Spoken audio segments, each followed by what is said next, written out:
ఇప్పుడు ప్రస్తుతం యాక్టర్‌గా సక్సెస్ అవుతున్నారు కదా సినిమాల్లో. ఇదేనా మీ గోల్ ఏమన్నా ఉందా ఫ్యూచర్‌లో? అవేం పెట్టుకోలేదు సార్. ప్రస్తుతం బాగున్నాను. పెద్ద గోల్స్ ఏమీ లేవు. హ్మ్. ప్రశాంతంగా ఉన్నాం. డబ్బులుంటే సరిపోతుంది. ఇంకేముంది. హ్మ్. కానీ ఏదన్నా ఉంటది కదా సార్. అంటే ఇప్పుడు మీరు ఇప్పుడు వాడెవడన్నా వచ్చాడనుకోండి గాని "ఏం లేదు భయ్యా ఒక మంచి ఇల్లు, ఒక కారు తీసుకోవాలనుకుంటున్నాను. తర్వాత పెళ్లి చేసుకొని సెటిల్ అవ్వాలనుకుంటున్నా." ఇలా ఒక్కోళ్ళకి ఒక్కొక్క అన్ని రోజులు ఉంటామని నమ్మకం లేదు సార్ ఫస్ట్ నాకు. హ్మ్. ఓ 60, 70 ఏళ్ళ తర్వాత నేను కేరళ అంత లేదు సార్. 10 మనకున్న ఈ ఎన్విరాన్మెంట్‌కి, మనకున్న అలవాట్లకి 10 ఏళ్ళు బతకడమే గగనం. హ్మ్. ఇందులో ఇల్లు, ఒక ఫ్లాటు, ఈఎంఐ, ఎస్‌బీఐలో అంత లేదు సార్. అంత లేదు. ఉంది కదా! సొంత ఆ! ఇల్లు అయితే ఉంది కదా! టైర్ రిపేర్ అయితే మార్పించుకోవడమే తప్ప కొత్త టైరు అట్లా ఏం లేదు సార్. అంత లేదు. ఇప్పుడున్న సొంత ఇల్లే కదా! సొంతలు కాదు సార్. అద్దిల్లే. అద్దిల్లే. అద్దిల్లే.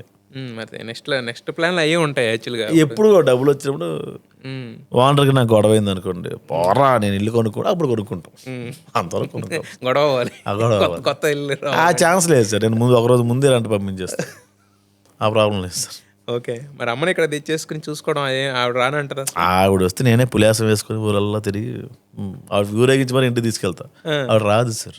ఆవిడ రాకపోవడం కరెక్ట్ నాకు కొన్నాళ్ళకి అనిపించింది. ఎందుకని? ఆవిడ ఇంట్లో ఉందనుకోండి సార్. నేను ఏ పని ఆవిడని పెట్టగలను. కేర్ టేకర్ని పెట్టగలను. నేను ఎక్కడి నుంచి షూట్కి వెళ్ళి ఏ రాత్రి వస్తాను సార్. కానీ ఆవిడ ఒంటరిగా ఉంటుంది సార్ అక్కడ. టీవీ చూసుకున్నా ఆ పని ఆవిడనే ఉంటారు. మీకు పల్లెటూరులో ఎలా ఉంటాయంటే అన్ని కుటుంబాలు ఒకే దగ్గర కూర్చుని పోవడం. వాళ్ళింటికి వీళ్ళింటికి వాళ్ళు ఆ హడావిడి ఎక్కువ ఉంటుంది. హ్మ్. అది మా అమ్మ మిస్ అయిపోద్ది. హ్మ్. ఇక్కడికి వచ్చి నేను చివరి రోజుల్లో ఆవిడని కష్టపెట్టిననే అవుతా. హ్మ్. ఆవిడ తీసుకొచ్చేస్తే గనక. ఇప్పుడు ఒక 15 సంవత్సరాలు ఆవిడ ఉన్నాం అనుకున్నా. ఆ 15 సంవత్సరాలు నేను ఆవిడని కష్టపెట్టేవాడినే అవుతా. హ్మ్. అది ఊర్లో ఉందనుకోండి నలుగురు ఉంటారు. మేము ఎప్పుడెప్పుడు వెళ్తుంటాం అంతే. చెల్లి కొంచెం దగ్గరలోనే ఉంటుంది. హ్మ్. ఓకే. మరి ఒకప్పుడు అంటే బేసిక్‌గా చుట్టుపక్కల పక్కనోళ్ళు కూడా అనుంటారు యాక్చువల్‌గా. "ఏం చేస్తున్నాడు మీ అబ్బాయి?" ఇందాక మీరన్నట్టు నేనే మా అమ్మకి పెద్ద ప్రాబ్లమ్ అన్నట్టు. "ఏం చేస్తున్నాడు మీ అబ్బాయి? ఏమి లేదు." అది ఇది అనుకుంటాడు. ఇప్పుడేమో చూస్తేనేమో మీకంటూ ఒక ఫాలోయింగ్ అది సంపాదించుకున్నారు కదా! సో, మారినాయా మాటలు ఆ మనుషులు మారారా ఏమన్నా మీ సార్ పదంగా? మా ఊరు చాలా గ్రేట్ సార్. హ్మ్. మా ఊర్లో అలా తిట్టుకుంటారు. మొహం మీద అనేస్తారు. కానీ వాళ్ళే నిలబడతారండి. హ్మ్. వాళ్ళు నిలబడతారు. హ్మ్. వాళ్ళు చాలా సందర్భాల్లో నిలబడ్డారు నా కోసం. మా హ్మ్. ఫ్యామిలీ కోసం నిలబడ్డారు. హ్మ్. సో, అందుకే ఆ ఊరిని వదులుకోలేక అమ్మ అక్కడ ఉండిపోద్ది. హ్మ్. వైజాగ్ గాదు. వైజాగ్ కాదు సార్ మాది చాలా పల్లెటూరు గుర్రండి గ్రామం అని. హ్మ్. ఆ ఊర్లో ఇప్పుడు అక్కడ అంగన్వాడీ కింద చేస్తున్నారు. అక్కడ అక్కడ అంగన్వాడీ. చేస్తున్నారు. ఈ ఫ్రెండ్స్ ఈ సోకాల్ చదువుకున్నోళ్ళు బ్యాచ్ ఉంటారు కదా మన ఫ్రెండ్స్, కొలీగ్స్, రిలేటివ్స్ హ్మ్. ముఖ్యంగా రిలేటివ్స్. వాళ్ళు ఆ! వాళ్ళు మరిప్పుడు అందరికీ వాళ్ళు ప్రసాద్ ఎంతొస్తుంది నీకు సాలరీ బాగా ఇస్తారా? మొన్న కార్ తీసుకున్నాను రా ఏంటది గ్రాండ్ ఐటెం తీసుకున్నాను. ఓ అవునా అవునా ఓకే నాకు తెలియవండి నేను ఇప్పుడు ప్రస్తుతానికి హ్యారియర్ వాడుతున్నానండి అంట. నేనే అంటా ఎందుకంటే నా నాకెప్పుడు ఒంగు ఏదో చూపించు నేను బెంచ్ ఎక్కి నిలబడి చూపించగలను. ఓకే.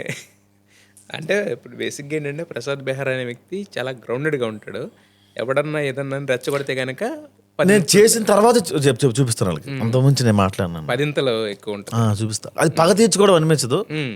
లైఫ్‌లో ఎవరిని తక్కువ చూపించు. మా అమ్మ కూడా అదే జరిగింది. మా అమ్మ కూడా చేసి చూపించా. హ్మ్. మా అమ్మ కంపేర్ చేస్తుంటారు ఎక్కువ ఆవిడ. ఓహ్! నాన్న వాడు చూడు నాన్న జాబ్ చేసుకుంటాడు ఏంట్రా నువ్వు అని. హ్మ్. వాడు ఏదో కంపెనీలో ఫ్రాడ్ చేశాడని తెలిసింది. ఆ! అప్పుడు నన్ను అలా చేయమంటావమ్మా అన్న.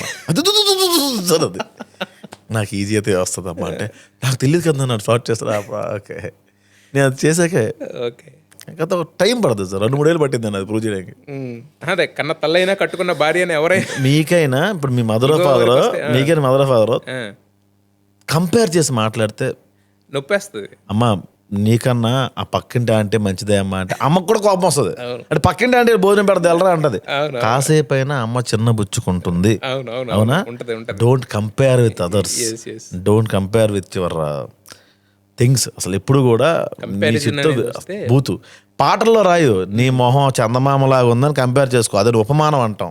అవును. డిగ్రేడ్ చేసినట్టు ఎవరన్నా కంపేర్ చేస్తే షోదే నాకు తెలిసిందేంటంటే అంటే మనకు మనం సెల్ఫ్‌గా కూడా కంపేర్ చేసుకుంటే ప్రశాంతత పోతది ఫస్ట్ ఆఫ్ అంతే ఆల్. వాడికి అది ఉంది మనకి ఇది లేదనుకుంటే పోయినట్టే ఇంకా ప్రశాంతత.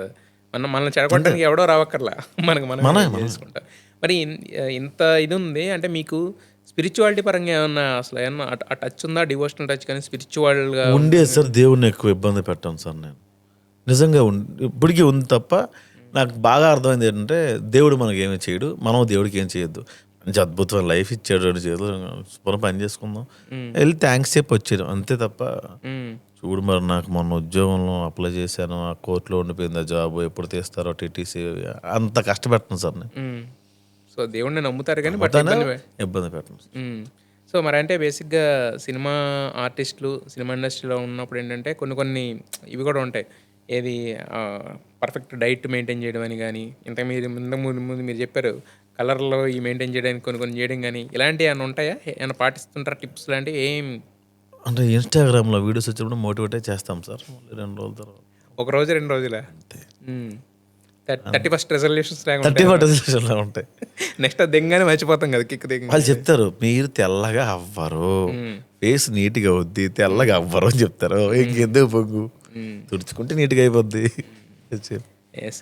అంటే మీతో కూర్చొని మాట్లాడుతుంటే ఎలా అంటే ఇదేదో ఒక ఇంటర్వ్యూ చేస్తున్నట్టు అలా లేదు. కొన్ని లైఫ్ లెసన్స్, చాలా లైఫ్ లెసన్స్ నేర్చుకోవచ్చు అనమాట. మీరు వదిలిన ఈ ఆణిముత్యాల్లో చాలా ఉన్నాయి ఏరుకోవాల్సినవి. అది ఏరుకున్న వాళ్ళకి బాగా జరుగుద్ది, ఏరుకున్న వాళ్ళ లైఫ్లో అప్లై చేసుకుంటే. ఒక్కొక్క పర్స్పెక్టివ్ ఒకలా ఉంటుంది సార్. నాకు చూశాను కాబట్టి నాకు ఇలా అనిపించింది, ఇదే కరెక్ట్ అని నేనైతే వాదించను. నేను ఎట్లా చూసా లైఫ్, మీరు ఇంకోలా చూస్తారు. అదే నేను అనేది, సిచ్యువేషన్స్ ఏవైనా ఉండొచ్చు, బట్ కాకపోతే కొన్ని అప్లై చేసుకోవడానికి ఇలాగే ప్రసాద్ బెహ్రాలాగా మనం కూడా ఇక్కడ పనిచేయాలి, ఇలాగే అలా కాదు. అట్లా ఏమవుతుంది సార్, అదే అంటున్నా, మీ లైఫ్లో జరిగిన కొన్ని సిచ్యువేషన్స్ మీరు చెప్పిన విధానాన్ని బట్టి అనుసరించడానికి కూడా ఈజీగా ఉందని నేను ఏమంటే దేన్ని సీరియస్గా తీసుకోవద్దు, దేన్ని కామెడీగా తీసుకోవద్దు. అంటే సీరియస్గా అంటే ఎవడో ఏదో అనేసాడు నేను ఇదేనా అని సీరియస్గా తీసుకుంటే బాధపడే నువ్వే. అవును.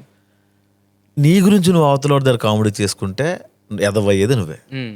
మనకి ఇది ఉంది అని బలుపు చూపించకుండా కసిగా పని చేసుకుని డబ్బులు వస్తాయి, అది హ్యాపీ. పక్కన చూసి కెలుక్కుంటే చాలా మంది మీకు పిలుపులు ఎక్కువైపోయినట్టు ఈ మధ్యన. అన్ని పాజిటివ్ పిలుపులు, ఇప్పుడు నెగిటివ్ పిలుపు ఏదో వచ్చినట్టుంది. ఏం రాలే, పాజిటివ్ పిలిపే వచ్చినాయి. ఈ పిలుపులు మరింత వ్యాప్తి చెందాలని చెప్పి ఇలా ఇవి మరిన్ని ఆడిషన్స్ కింద, సినిమా ఆఫర్స్ కింద రావాలని చెప్పి మనస్ఫూర్తిగా కోరుకుంటున్నాం. ఇంతకుముందు చెప్పుకున్నట్టుగానే డిజిటల్ మీడియాలో మనల్ని ఆకర్షించిన వాళ్ళు, మనల్ని ఆకట్టుకునే వాళ్ళు, మనల్ని ఎంటర్టైన్ చేసే వాళ్ళు చాలామంది ఉంటారు. బట్ నిజంగా అంటే వాళ్ళు వెండి తెరలో కూడా వచ్చి మనల్ని అదే రేంజ్లో ఎంటర్టైన్ చేయడం అనేది ఒక గొప్ప విషయం. సో ఆ విషయంలో మీరు ఇప్పటివరకు నేను చూసిన ప్రకారం అయితే మీరు సక్సెస్ అయ్యారు. ఈ ఆఫర్లు మీకు 10 పెరగాలని చెప్పి మనస్ఫూర్తిగా కోరుకుంటున్నాం. ఇప్పటివరకు డిజిటల్ మీడియాలో ఎలా అయితే ప్రసాద్ బెహ్రా అనే వ్యక్తి ఒక ముద్ర వేసుకున్నాడు, తొందైన ఒక బ్రాండ్ క్రియేట్ చేసుకున్నాడు, అదేవిధంగా వెండి తెరపై కూడా క్రియేట్ చేసుకోవాలని కోరుకుంటున్నాను. Wish you all the best Prasad. Thank you Tarak, thank you so much.